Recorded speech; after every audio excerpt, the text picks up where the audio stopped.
The only defense left to evolutionists against all these scientific facts is just one thing: propaganda.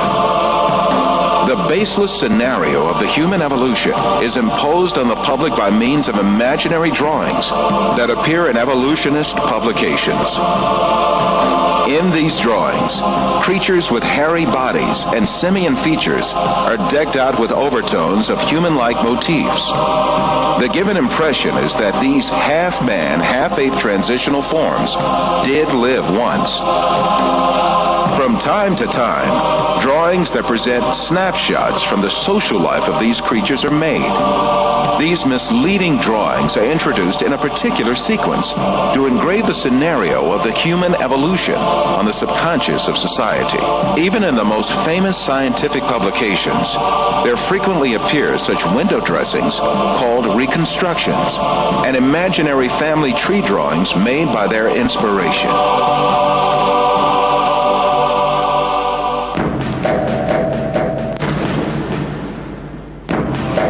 The imaginative power of evolutionists is not limited to fictional drawings and models.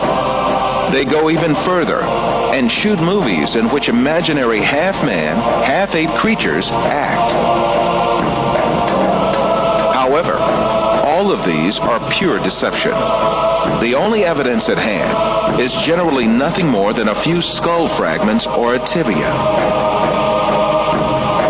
The hair, skin, nose, ears, lips, or other facial features of a living being cannot be determined from its bone remains.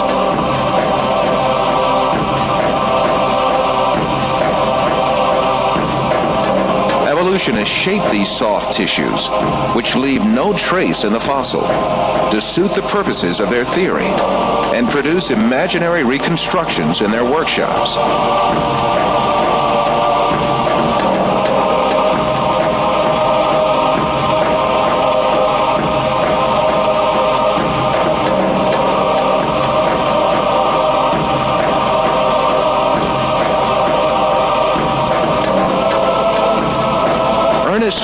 From Harvard University states that these drawings have no scientific value. You can, with equal facility, model on a Neanderthaloid skull the features of a chimpanzee or the lineaments of a philosopher. These alleged restorations of ancient types of man have very little, if any, scientific value and are likely only to mislead the public. Evolutionists go so far in this subject that they can even invent very different faces for the same skull.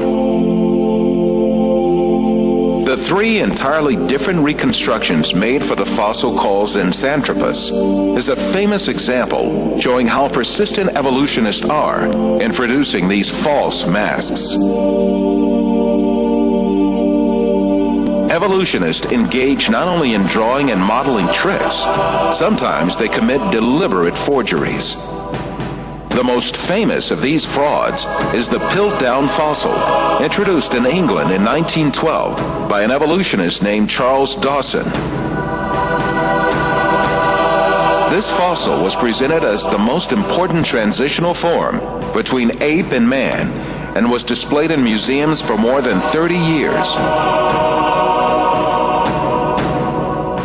Experts who re-examined the fossil in 1949 discovered that it was a forgery that had been produced by attaching an orangutan's jaw to a human skull.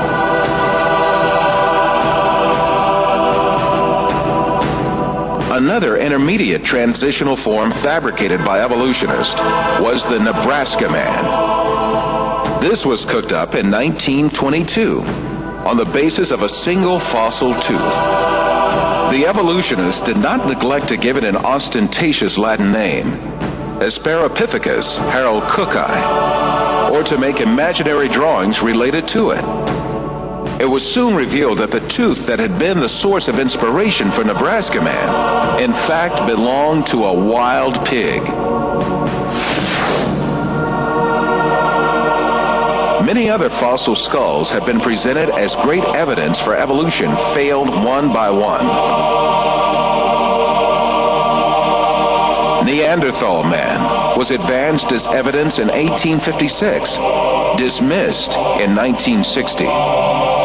Piltdown man was advanced as evidence in 1912, dismissed in 1953. Zinzanthropus was advanced as evidence in 1959, dismissed in 1960. Ramapithecus was advanced as evidence in 1964, dismissed in 1979. Despite all these facts, these skulls are still presented to the public through the media and in some evolutionist textbooks as if they were scientific facts. In many countries, an important part of the society supposes that evolution is a proven fact. A great deal of this so-called evidence of evolution, much of which has been dismissed by evolutionists themselves, is still presented to school children in their textbooks, where they are depicted as the ancestors of man. In fact, the truth that the evolutionists try so hard to deny and conceal is there for all to see. Species appeared all of a sudden and perfectly on the earth. That is, they were created. The divine creator, ruling over the whole of nature, created all kinds with their unique and perfect traits. That divine creator is Allah, the one and only God. He is the Lord of the heavens, the earth, and all that is between them.